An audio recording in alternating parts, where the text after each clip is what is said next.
the name of the Father, and of the Son, and of the Holy Spirit.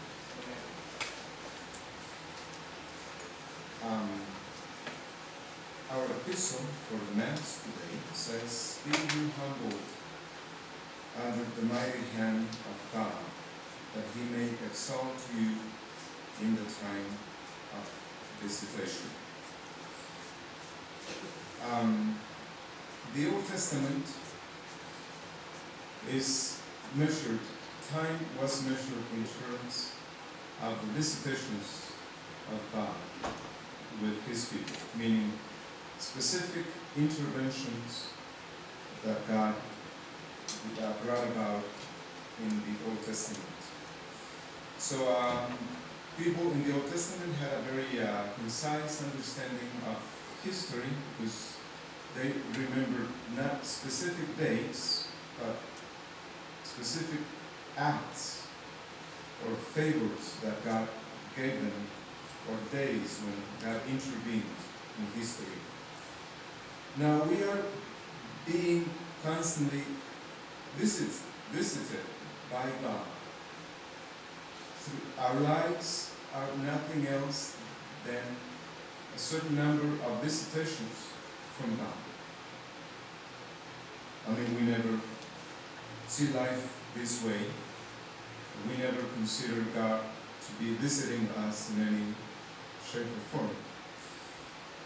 Because, I mean, we are so entangled in the needs of our bodies that we don't have the time nor the energy to think about the needs of our souls. That is why we find suffering so difficult to deal with, because our bodies have become so sensitive to suffering when we don't care about the needs of our souls. Now, why is it that God is constantly visiting us? Well, because there are certain things in our lives that need to be put in order all the time. So when do you go to see the doctor? Well, you don't go to see a doctor when, for his birthday or anything. You go and see a doctor because there is a disorder in your life, and that needs to be put back in order. So God visits his people, God visits his children constantly through certain interventions in our lives. We have to learn how to see him putting things together, putting things back in order in our lives. See? That is why he says, casting all your cares upon him, because he has care of you. See? So the care that God has is manifested constantly in whatever he allows to happen to us, regardless if it is something bad or something good. See? But at no point or time in the history of our lives can we ever see God doing anything else than putting things in order in our lives. So that is very important, because we have the tendency to look someone to blame all the time. So rather than going to the first cause of everything is God. I mean, he uses other people or events or things or whatever, but the first cause of everything that happens to us is God. He has this care for our souls. I mean, if we look at the gospel today, it's like an X-ray of the Sacred Heart of Jesus. He says, "What man among you, if he loses one sheep, how many times has God done this with each one of us?" See? I mean, we are his enemies. He is the offended. He's the one being offended by our sins. And yet, constantly, time after time, he's looking for us. So he's looking to forgive us. So our concern then should not be whether we enjoy happiness or whether we are in the hospital or suffering or going through any difficulties. That shouldn't be our concern. I mean, God knows what we need. See, He knows that He cannot give you the freedom to choose the remedy for your ills. That would never happen. I mean, we spend most of our times choosing the wrong things, time after time, and we never learn. So He chooses everything for us. Chooses everything for us. He knows exactly what we need. Our only concern should be to be sober and watchful, St. Peter says. Because your adversary, your enemy, the devil, like a lion, goes around seeking whom he may devour. See?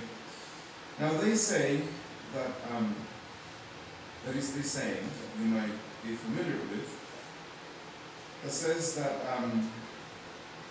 hell is paved with good intentions.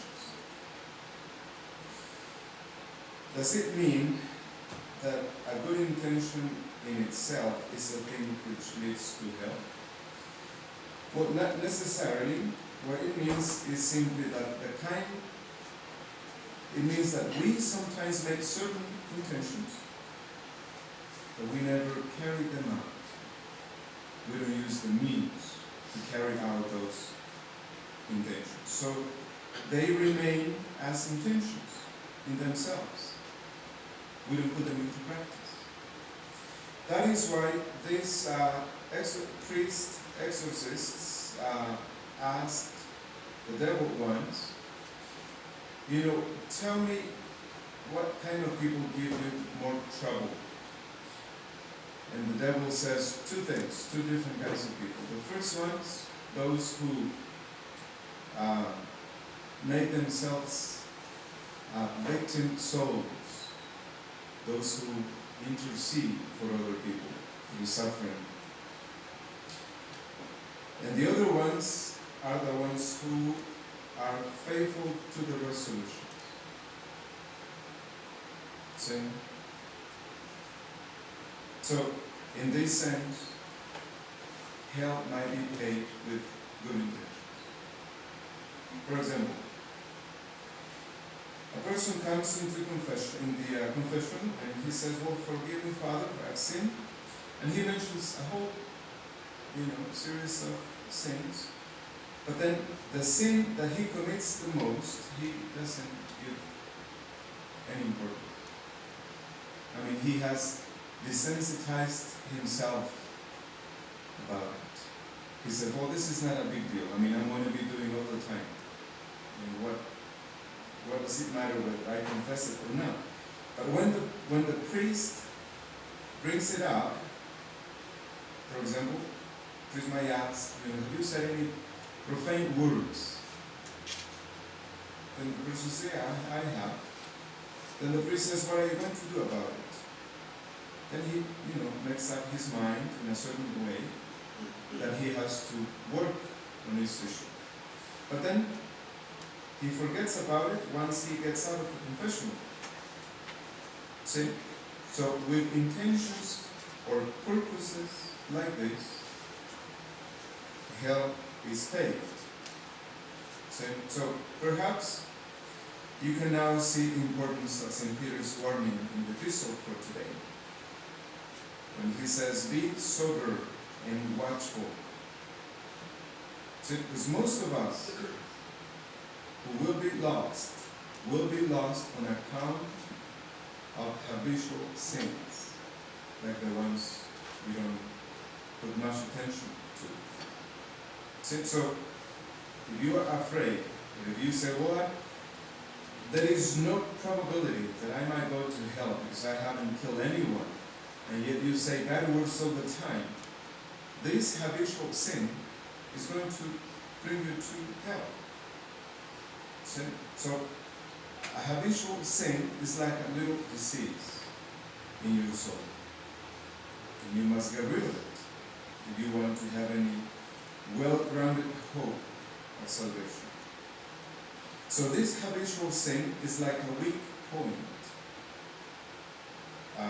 that you must keep in guard, because it is there that your enemy is going to enter.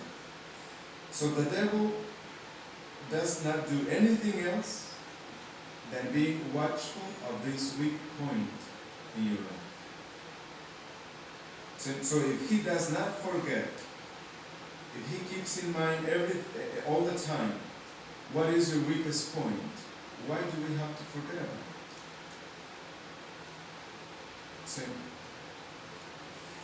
So, if you would be saved, keep before your mind all the time your habitual sins. Be on your guard against them continually, like when you walk on slippery ice. Repeat your resolutions frequently. Renew your resolutions frequently, and make them practical and definite. So be on the lookout for danger, as a sailor is for rocks or icebergs in his course. But above all, pray earnestly and frequently, but watch as well in prayer. If you do, you will save your soul. In the name of the Father, and of the Son, and of the Holy Spirit.